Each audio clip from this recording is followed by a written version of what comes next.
hari ini. Jadi hari ini kalau 2 minggu belakangan kita sama-sama belajar banyak tentang tanah yang baik ya, tanah yang baik, tanah yang baik itu seperti apa sih? Kak Aldi cerita bahwa tanah yang baik itu tanah yang apapun kalau ditabur di situ pasti berbuah. Ya, gitu. Jadi baik, bagus. Kemudian Kak Santi juga sampaikan tanah yang baik juga. Gitu. Namun kadang-kadang tanah baik ini pun kadang-kadang mengalami hal yang nggak selalu nyaman, nggak selalu enak. Tapi kalau tanah yang baik, dia akan bisa memberi impact. Dia akan selalu bisa memberi hal yang bagus juga. Nah hari ini saya juga mau nyambung dengan topik yang sama, yaitu memilih tanah yang baik nih ya. Bukan tanah properti, bukan tanah kira-kira kalau mau bangun gudang seperti apa, atau mau bangun gedung, feng shui-nya mau ngadep seperti apa, feng shui ngadep laut ya, ngadep laut seperti itu, bukan seperti itu. Kita nggak mau belajar seperti itu, tapi kita mau belajar mengenai bagaimana sih kita bisa pilih tanah itu yang baik, yang kira-kira yang bisa berkembang untuk hidup kita, tanah hidup kita khususnya gitu ya. Jadi kalau kita beranjak dalam pertanyaan pertama, bagaimana kita disebut bagaimana sih tanah yang baik itu? Bagaimana kita bisa mendefinisikan sebuah tanah itu baik atau tidak baik? Apakah tanah yang banyak unsur haranya? Apakah tanah yang perumpamaan di pinggir jalan? Apakah tanah yang berbatu-batu? Atau seperti apa? Atau mungkin tanah yang diambil orang dari gunung. Tanah vulkanik misalnya seperti itu. Atau tanah geragel, bangunan-bangunan sisa gitu ya. Kalau saya boleh simpulkan, tanah yang baik itu tanah yang ya sesuai kebutuhannya, sesuai dengan ketujuannya sebenarnya. Enggak selalu tanah yang subur itu adalah tanah yang baik. Kenapa? Karena buat orang yang mau nguruk rumah tahu ya, bangun rumah, nggak mungkin dong pakai tanah yang subur, betul? Nggak mungkin kalau orang yang mau bangun bangunan dia harus pakai tanah yang isinya berbatu-batu, nggak mungkin. Di tempat pekerjaan saya ada satu gambar tempat pekerjaan saya ada namanya spent bleaching earth. Nah ini spent bleaching earth. Nah, ini teman-teman yang tahu perminyakan sawit ya. Kenapa kok sawit itu dari warnanya merah? Saya kerja di perusahaan minyak, jadi warna CPO itu awalnya merah gitu ya. Kemudian tuh kalau teman-teman sekarang beli di Indomaret, dimanapun, warnanya kan kuning bening gitu ya. Apalagi Sanko, wah Sanko tuh pasti sip. Promo ya. Jadi ternyata setelah saya belajar nih ya, ada satu proses tuh yang namanya itu pembersihan warna. Nah salah satunya itu menggunakan bleaching earth dan sisanya adalah pasir. Pasir ini yang disebut spent bleaching earth. Pasirnya ini kalau saya tanya, jadi saya pernah masuk ke sana gudangnya, wah gak enak sekali, pengap gitu ya. Dan ini jadi limbah, kalau di Indonesia dianggap B3 sudah, B3 berbahaya jadi harus Nah tapi buat kantor saya ini limbah, pasir yang gak berguna. Tapi buat orang yang industri batako, wah ini pasir yang berguna. Jadi teman-teman yang kita yang mau belajar ini adalah kadang-kadang buat kita sesuatu yang buruk belum tentu buruk buat orang lain. Buat orang lain buruk belum tentu buat kita itu buruk. Nah, seringkali persepsi orang, mayoritas orang yang mengatakan bahwa itu bad, itu jelek, itu membuat kita jadi oh iya ternyata jelek ya, padahal belum tentu loh. Hari ini kita mau belajar bersama mengenai kisahnya tentang Abraham. Tadi pagi saya dapat istri saya tadi ibadah pagi, dia sempat cerita nih, ayatmu dibacain sama Om Frank tuh. Gitu. Wah saya langsung cepet-cepet buku streamingnya, wah apa ya topiknya itu ya. Nah kita buka bersama dalam Kejadian 13 ayat yang ke-8 sampai dengan ayat 18. Cukup panjang, tapi saya ajak kita supaya nggak ngantuk, kita baca bersama ya.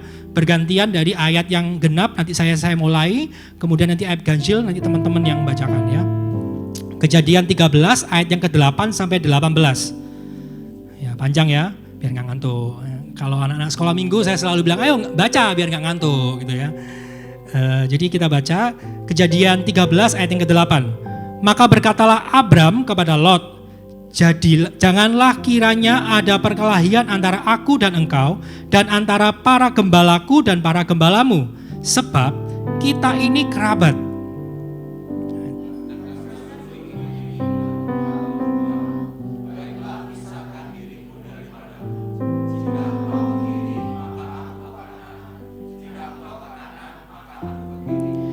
Maka Lot melayangkan pandangannya dan dilihatnya bahwa seluruh lembah Yordan banyak airnya, seperti taman Tuhan, seperti tanah Mesir sampai ke Soar.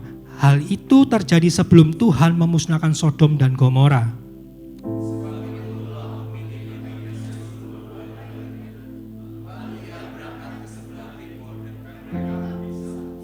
Abraham menetap di tanah Kanaan, tetapi Lot menetap di kota-kota lembah Yordan dan berkemah di dekat Sodom.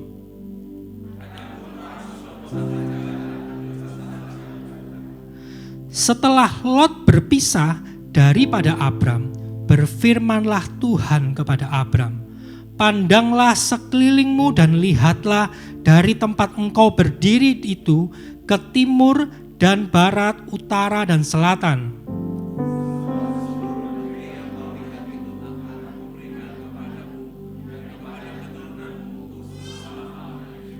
Dan aku akan menjadikan keturunanmu seperti debu tanah banyaknya, sehingga jika seandainya ada yang dapat menghitung debu tanah, keturunanmu pun akan dapat dihitung juga."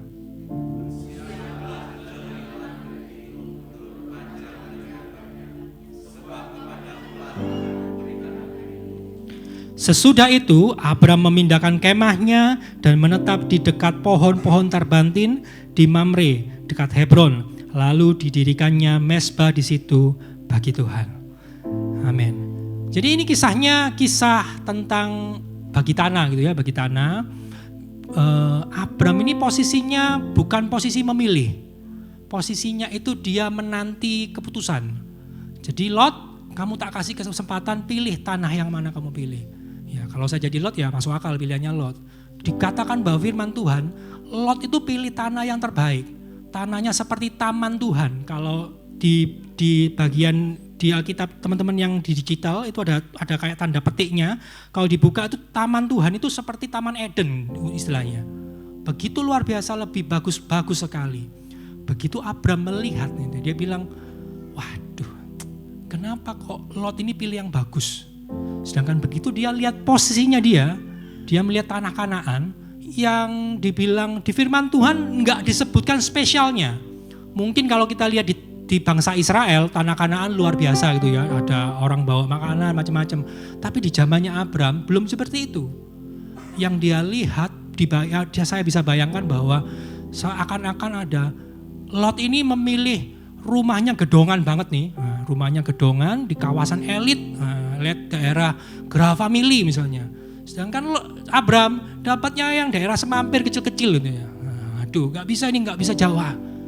Secara hati manusia saya bisa bayangin Abram ini mungkin langsung kecil hati. Mau komplain ya nggak bisa komplain. Karena apa? Dia ini yang membuat perjanjian dan dia cuma bisa terima nasib. Waduh. Tapi apa yang terjadi sama Abram ini?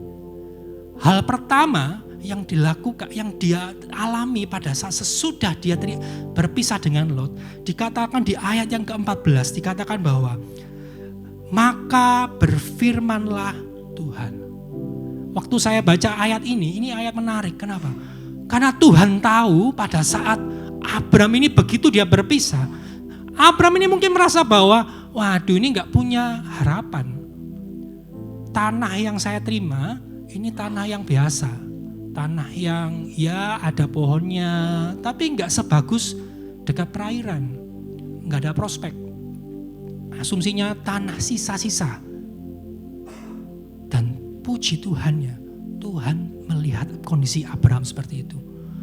Tuhan mengetahui dikala Abram lagi desperate, lagi lelah, dia mungkin merasa kayak wah nggak ada harapan, ini nggak bagus ini. Semula mereka bisa bersama-sama dengan Lot menikmati kekayaan alam yang sama, tapi dia berpisah dan Lot pilih yang bagus. Dia cuma dapat sisa.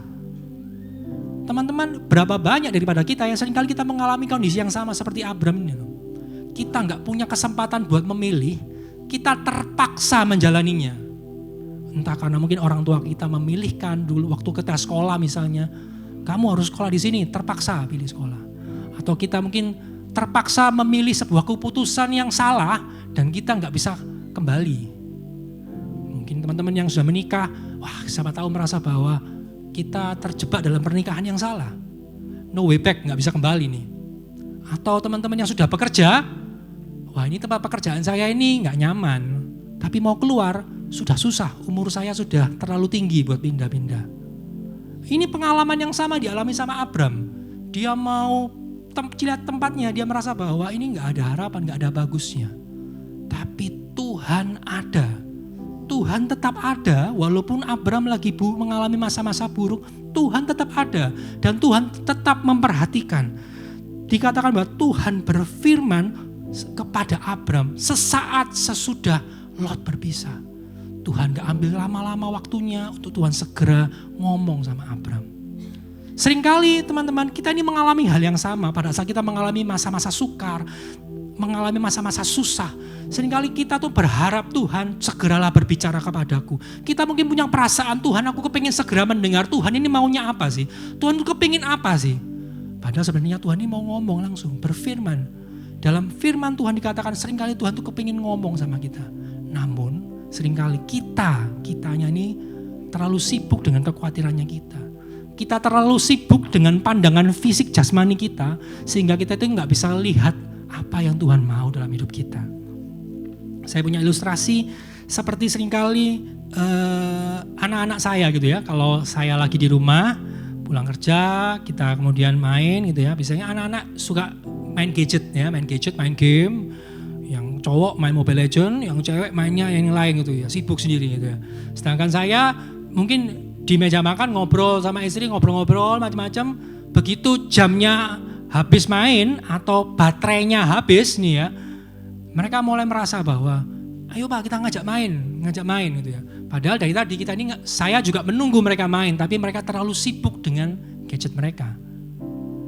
Jadi seringkali saya bilang loh dari tadi saya sudah di sini ngajakin kamu main, tapi kamu sibuk. Saya ajak kamu main katanya tunggu dulu. Begitu baterainya habis baru cari-cari. Padahal sudah malam, sudah 8:30 malam, waktunya mereka tidur. Jadi ya nggak bisa main. Kemudian anak-anak merasa apa? Nggak adil. Papa tidak ngajak aku main seharian.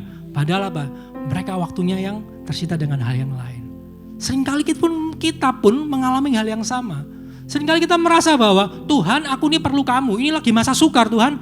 Usahaku lagi susah. Pekerjaanku ini lagi gak baik Tuhan. Keluargaku, anakku ini lagi masa susah. Dan kita berharap supaya Tuhan itu ngomong sesuatu kepada kita. Tapi kita merasa kayak diacuhkan sama Tuhan. Padahal sebenarnya Tuhan sudah mau ngomong. Dari tadi ini Tuhan sudah nungguin kita. Dari tadi ini Tuhan sudah, tapi apa? Fokus kita dialihkan karena kekhawatiran kita. Fokus kita dialihkan dengan kesibukannya kita. Kita merasa bahwa kita butuh Tuhan ya nanti aja kalau lagi sibuk. Teman-teman bisa bayangin kalau kita lagi pergi perjalanan jauh. Yang biasanya pakai GPS, pakai Waze. Kalau nggak tahu jalan, pasti HP itu sangat penting, ya kan? Kalau bisa HP itu nggak boleh habis baterainya. Karena apa? Ada Gmap-nya, ada petunjuknya. Begitu dia hilang connection, waduh bisa bahaya. Itu artinya kita tuh lagi dependent, kita tuh lagi tergantung dengan HP kita. Petunjuknya tadi. Sama halnya loh. Pada waktu kita itu mau dekat sama Tuhan, pada waktu kita ini mau tahu arahnya Tuhan, apa yang Tuhan mau ngomong, kita tuh perlu dekat, kita tuh perlu connect sama Tuhan. Supaya apa? Supaya kita mengetahui apa yang Tuhan mau nyatakan. Supaya kita ngerti, kenapa kok aku dapat tanah Kanaan istilahnya. Kenapa kok harus tinggal di Betel? Abraham tinggal di Betel di tanah Kanaan. Kenapa kok gak cari tanah Negeb? Kenapa kok gak pergi Mesir? Kok aku dapatnya di Kanaan? Kenapa? Kalau Abraham gak bisa dengar firman-Nya Tuhan, Abraham akan salah pilihan. Tapi ini puji Tuhannya, Tuhan kasih firman kepada Abraham. Jadi teman-teman, hari ini saya mau sampaikan bahwa walaupun hari ini kita mendapat tanah yang gak baik dalam hidup kita, engkau memilih sebuah pilihan yang mungkin nampak salah, nampak kayak gak cocok gitu ya. Percayalah ada Tuhan di sana. Tuhan tetap ada dan Tuhan tetap memperhatikan. Jika engkau butuh guidance-nya, datang pada Tuhan. Dalam Mazmur 145 ayat ke-18 dikatakan bahwa Tuhan dekat kepada setiap orang yang berseru kepadanya. Pada setiap orang yang berseru kepadanya dalam kesetiaan. Berseru. Karena apa? Tuhan ada. Di masa-masa tanahmu yang gak baik pun, Tuhan itu ada. Dan selanjutnya sesudah Tuhan berfirman, apa yang Abram dengar? Dikatakan apa? Tuhan itu memperjelas janjinya Tuhan. Waktu saya belajar firman ini menarik teman-teman. Kenapa? Abram itu sebelum momentum pisah dengan Lot, Abram itu cuma dengar suara Tuhan 2 kali dinyatakan. Yang pertama adalah pada waktu Abram disuruh keluar dari Ur Kasdim, dibilang engkau harus pergi meninggalkan sanak saudaramu, keluar. Yang kedua pada waktu Abram ini mendirikan mezbah, dia berhenti di Kanaan, dia bilang tanah ini akan diberikan buat keturunanmu. Sesudah itu Tuhan gak pernah ngomong lagi sama Abram, tidak dicatat di Alkitab. Abram pergi ke Mesir, berkelana, gak ada suara lagi Tuhan. Begitu Lot ini berpisah, Tuhan menyatakan lagi janjinya. Dan lebih jelas, semula dikatakan bahwa tanah ini untuk keturunanmu. Di firman Tuhan dikatakan bahwa di ayat yang ke-14 ini kata, semua yang kau lihat, ini loh di sebelah kanan, di sebelah kiri, di depanmu, di belakangmu, semua yang kamu lihat, tanah ini yang kamu lihat, ini jadi milikmu dan keturunanmu. Semula Tuhan cuma ngomong ini buat keturunanmu tok. Selanjutnya apa? Tuhan memperjelas lagi apa maksud tujuannya Tuhan buat Abram. Tuhan ngomong bahwa ini itu untuk kamu dan keturunanmu. Ada hal yang Tuhan tuh sengaja memperjelas hidup kita. Dikala mungkin masa-masa yang gak baik itu. Dikala mungkin kita mendapat hal yang tersisa, hal yang nampak tanah-tanah sisa itu, Tuhan hendak memperjelas visinya buat hidup kita. Kenapa sih kamu harus melakukan melalui semua hal ini? Kenapa? Tuhan tuh mau ngasih tahu tujuannya. Dan yang kedua, Tuhan kasih apa? Berkat tambahan loh. Dikatakan apa? Di sini di perikop ini Tuhan baru pertama kali ngomong apa? Engkau akan punya keturunan yang banyak. Keturunanmu akan seperti debu. Kalau orang bisa menghitung jumlah debu tanah itu apa? Keturunanmu juga akan banyak. Walaupun secara fisik mata dia punya anak aja belum punya. Ini sesuatu yang janji Tuhan yang wow. Gimana Tuhan bayanginnya? Tapi Tuhan apa? Tuhan tuh berusaha kasih tahu bahwa ini loh janjinya Tuhan. Meskipun tanah di depanmu itu tanah yang gak baik, engkau sekarang hidup di tanah yang tersisa. Kamu gak punya choice untuk hidup di sini. Tapi aku punya janji buat kamu. Aku punya visi buat kamu buat di sana. Aku akan menaruh sesuatu buat hidupmu. Itu yang Tuhan mau kasih. Sama teman-teman, pada waktu Tuhan naruh kita di posisi kita sekarang. Bukan sebuah kebetulan kalau kita duduk di tempat ini dan kita meluangkan waktu untuk kita mungkin beribadah bersama. Pasti ada suatu hal yang Tuhan mau buka. Sama halnya dengan kita, kalau mungkin kita terjebak nih dalam ruangan pekerjaanmu, di mana kamu harus duduk mungkin di sebuah ruangan di depan komputer ketik, dan kamu merasa ngapain aku ngabisin waktu lama-lama di sini ya? Ngapain kok aku harus keliling ke satu toko ke toko yang lain untuk harus menawarin produk demi produk? Aduh, sampai kapan aku harus terjebak dalam rutinitas pekerjaan ini? Mungkin kita merasa bahwa wah ini nggak punya pilihan aku, ini skill yang aku bisa punya seperti itu. Percayalah. Tuhan itu punya hal lebih dari sekedar itu. Sebuah pengalaman kisah cerita teman-teman dari saya pribadi gitu ya. Saya pernah masanya saya merasa bahwa saya kerja di kantor saya cukup lama, hampir 10 tahun lebih. Ada momentum bahwa saya itu merasa bahwa wah saya ini salah ini ya. Kenapa kok saya bertahan cukup lama di kantor saya ini ya. Sudah cukup tua untuk pindah itu nggak gampang nih ya. Saya banyak beberapa teman-teman saya begitu mereka lulus kuliah, mereka punya mimpi yang besar-besar gitu ya. Wah, kalau saya kebetulan backgroundnya IT, teman-teman saya tuh banyak kalau IT di Indonesia kurang bagus ya. Teman-teman saya yang satu kumpulan itu dia bilang apa? Ayo kita pergi ke Singapura bersama-sama. Ayo kita ke Australia, New Zealand, bagus-bagus tuh. Mereka kasih beberapa portofolio, wah bagus gitu ya. Tapi pada waktu itu saya nanti aja lah, males lah gitu ya. Ada satu momen saya merasa bahwa menyesali bahwa wah kenapa saya nggak ikut dulu mereka ke situ ya. Beberapa teman-teman saya mereka cerita dalam sharing ya, oh di sini gitu. Ada momen saya merasa bahwa wah nggak bisa Tuhan, ini menyesal dan mau kembali nggak bisa. Tapi puji Tuhan, hari demi hari pada saat lagi masa momen-momen itu, firman Tuhan tuh sering kali datang menguatkan saya. memberitahu saya bahwa janji Tuhan, Tuhan itu yang pegang hidupmu. Bukan tentang pekerjaanmu, bukan tentang apa yang bisa kamu lakukan, bukan tempatmu. Bahkan jika kamu di pelosok sebuah desa, pelosok terpencil pun, kalau ada Tuhan di sana, Tuhan bisa berkati engkau. Jadi seringkali kita mindsetnya kita menganggap bahwa oh nggak bisa di Sidoarjo terlalu kecil. Mindset kayak saya dulu gitu ya, nggak bisa Sidoarjo ini nggak keren, IT-nya ini susah sekali. Perusahaan company besar, big tech itu adanya di Jakarta, di Singapura, di luar negeri, nggak ada. Indonesia, di Surabaya, Sidoarjo apalagi, waduh nggak bisa gitu ya. Tapi puji Tuhan, saya yang bisa pegang apa? Saya pegang firman. Saya pegang firman. Dan pada waktu hari demi melewati masa-masa yang ada, sampai detik ini saya masih melihat bagaimana Tuhan menyertai saya. Bahkan nih, saya bisa merenung, saya bisa menikah, saya bisa punya anak 2 gitu ya. Saya punya beberapa aset, aset padahal cuma rumah 1. Semuanya bukan karena sekedar saya kerja macam-macam gitu ya, tapi karena Tuhan. Jadi dari sini Tuhan ngasih tahu bahwa walaupun seakan-akan kita ini terjebak dalam kondisi yang gak enak, kita tahuilah Tuhan sanggup berkati engkau. Tuhan sanggup membuat hal yang luar biasa dengan segala rutinitas yang mungkin nampak membosankan. Setiap hari saya kerjanya naik motor dari sini ke Juanda, naik motor gini bolak-balik gitu ya, bosan. Saya berpikir sampai kapan aku ini naik motor putar-putar gini gitu. Tapi ketahuilah Tuhan itu punya rencana yang besar. Enggak cuma sekedar kamu riwa-riwi nganggur gitu ya, enggak. Dan Tuhan akan jamin hidupmu. Ini yang Tuhan sedang sampaikan kepada Abram. Walaupun tanahmu nampak enggak baik, enggak sebagus itu loh tanahnya di dekatnya Lot, enggak sebagus itu. Mungkin Lot itu kasih sesuatu tanaman, tiba-tiba langsung subur gitu ya. Mungkin Abram harus bekerja keras, harus bekerja effort lebih double gitu ya. Tapi Tuhan ngomong, tenang. Aku di sana dan aku punya janji buat engkau. Percaya. Tinggal bagaimana kita mau percaya atau enggak.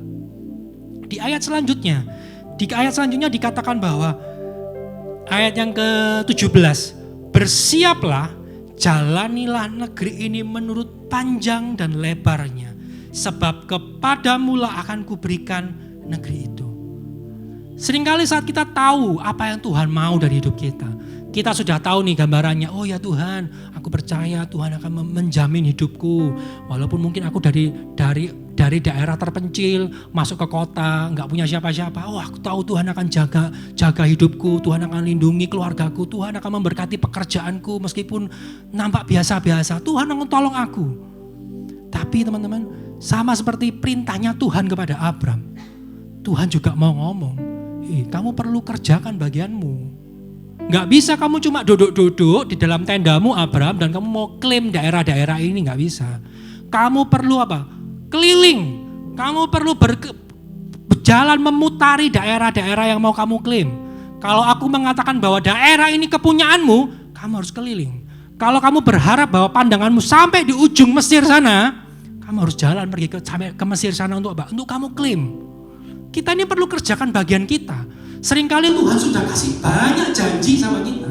Banyak berkat-berkat, oh kamu akan diberkati Tuhan, keluargamu bagus ya, pekerjaanmu akan jadi luar biasa, kamu akan ditolong, kamu akan diberi kesehatan yang bagus.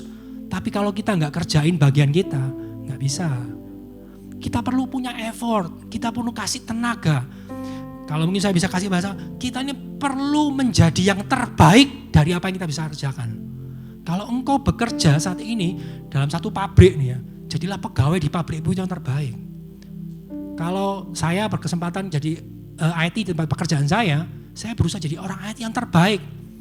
Kalau bos cari sesuatu, cari IT-nya, cari nama Timot, bukan cari nama yang lain. Even manajer saya yang dicari bukan manajer saya, Timot yang dicari. Itu visinya. Apa? Kamu be your best, do your best. Kalau engkau merasa bahwa aku ini saat ini bekerja, punya toko, punya bisnis, jadilah yang terbaik di bidangmu. Supaya apa? Supaya kamu bisa klaim janjinya Tuhan. Sama seperti yang Tuhan sampaikan, kamu mau klaim semua tanah ini, tapi kalau kamu gak berkeliling dan kamu gak menjalani semua negeri itu menurut panjang dan lebarnya, gak bisa. Ini bagianmu, ini bukan bagiannya Tuhan. Kemarin ada sebuah cerita, kami kemarin care dengan beberapa orang, teman-teman care kami, dan ada satu kesaksian yang sangat memberkati saya. memberkati kami. Kesaksian mengenai hidup salah satu anggota kami Care, dia bercerita bahwa pekerjaannya ini lagi nggak baik. Bulan depan ini nampak tidak sesuai dengan harapan istilahnya, tidak sesuai dengan harapan. Ada planning pekerjaannya, nampak bahwa planning pekerjaannya dibandingkan dengan planning pekerjaan bulan ini tidak sebaik bulan ini. Tapi dia bilang bahwa tapi akan saya tetap taruh effort yang terbaik. Saya akan tetap melakukan yang terbaik sama seperti pada saat planning saya itu lagi banyak jadwal. Saya akan kasih effort yang terbaik. Walaupun dengan jadwal yang sedikit saya bisa aja santai-santai. Tapi dia bilang bahwa saya akan tetap kasih yang terbaik. Wah, waktu saya dengar itu, saya langsung luar biasa. Ini mindsetnya mindset pemenang. Orang yang mau achieve lebih tinggi dari hal sepele-sepele dia kasih effort yang banyak. Kalau kita ya, ini saya sering dapat diskusi dengan atasan saya, dia bilang kalau kamu mau jadi CEO perusahaan, walaupun sekarang kamu masih jabatannya staff, supervisor, kayak manager, berpikirlah seperti CEO, berbuatlah seperti CEO. Kalau kamu kepingin kapasitasmu dilebarkan, kalau kamu kepingin punya bisnis tokomu berkembang besar nih ya berpikirlah seperti itu. Jangan berharap kalau kamu kepingin punya toko dengan beberapa blok tuh ya, tapi kita mindsetnya ya sudahlah tokonya ya gini-gini aja. Bukanya jam 8 sampai jam 12, istirahat, nanti jam 4 buka lagi gitu ya. Kalau kita ngomong bahwa kita mau mindsetnya bertumbuh, saya ini mau mengalahin market chain-nya Indomaret gitu ya.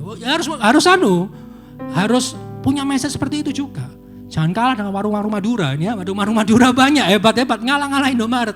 Mindsetnya dari sepele, mereka kasih effort yang besar. Walaupun nampak warung gitu ya, tapi pola berpikirnya, visinya jauh dan dia melakukannya bagiannya.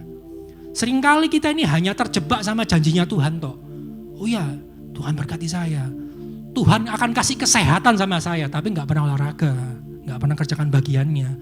Tuhan akan kasih saya ilmu yang banyak, nggak pernah baca, isinya TikTokan, isinya Instagraman, nggak pernah baca edukasi, nggak pernah mau belajar sesuatu yang baru, nggak bisa teman-teman. Kita harus berpikir melakukan partnya kita perlu ngelakuin bagiannya kita. Sambil Tuhan kasih visinya buat kita perlu kerjakan. Dan di akhirnya apa yang dilakukan sama Abram, dia buka mezbah. Di perikop ini di terakhirnya dinyatakan bahwa Abram ini buka mezbah, mendirikan mezbah, dan mezbah itu adalah tanda persekutuannya kita manusia dengan Tuhan. Maksudnya apa sih? Abram ini mau ngomong, Tuhan kasih visi sama aku bekerja, yuk Tuhan kita kerjasama melalui mezbah ini. Kita ini kayak mau kita bikin mezbah itu kayak kita ini mau join tim, combo duo Tuhan dengan kita. Mezbah ini tempat pertemuannya kita. Jadi tiap hari kalau kita teman-teman yang bekerja di office mungkin ada meeting atau sales, tiap hari ada sales meeting ya. Ini meetingnya bareng Tuhan. Mezbah. Kenapa kok kita perlu bangun mezbah? Supaya kamu tahu strateginya apa.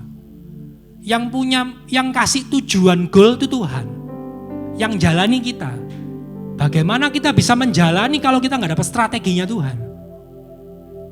Dan kita tahu strateginya dari mana? Mezbah. Kalau kamu nggak pernah bikin mezbah, kalau kamu nggak pernah bangun mezbahmu dengan benar, nggak bisa nyambung.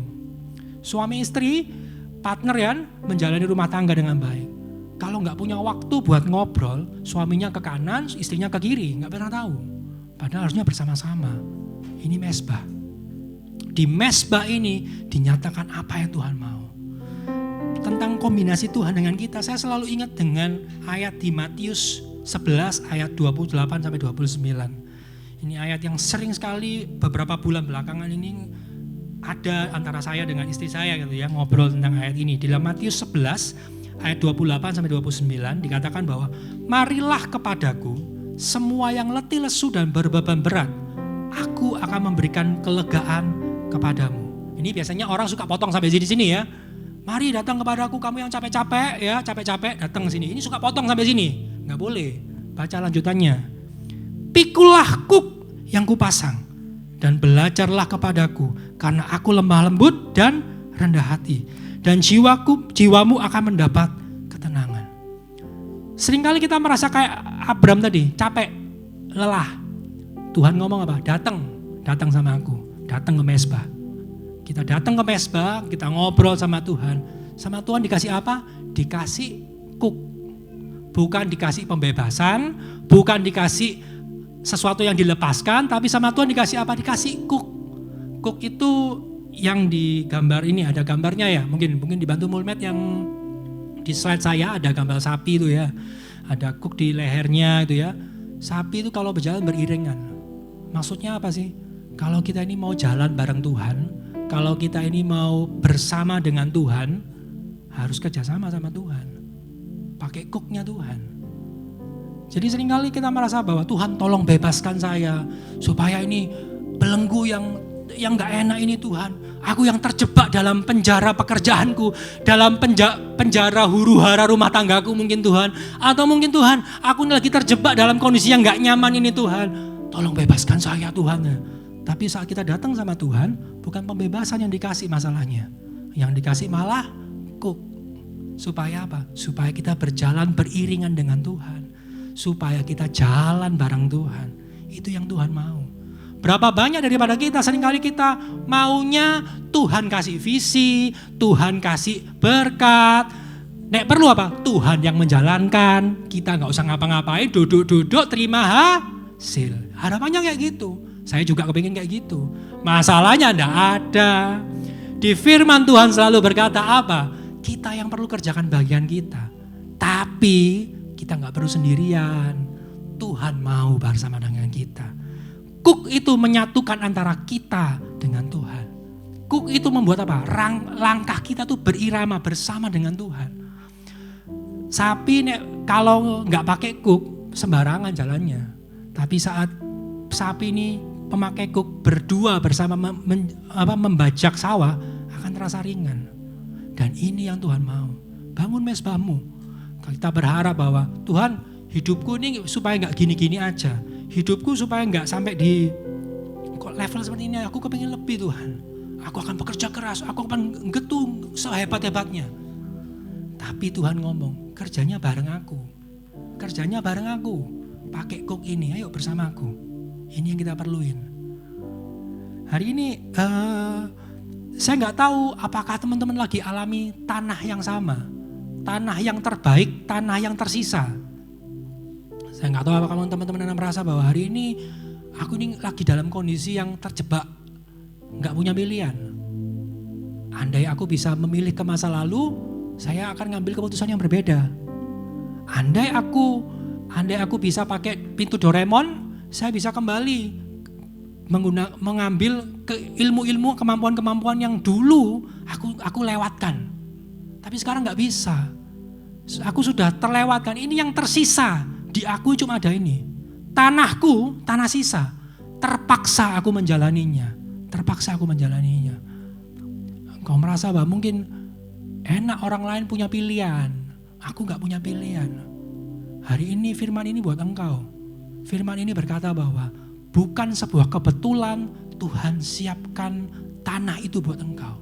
Karena dalam tanah itu, tanah yang nampak tersisa buat orang lain. Dapat sisa-sisa. Tapi ada janjinya Tuhan di sana. Ada hal besar dibandingkan dengan Lot yang tanahnya subur. Endingnya Abraham itu jadi lebih wow.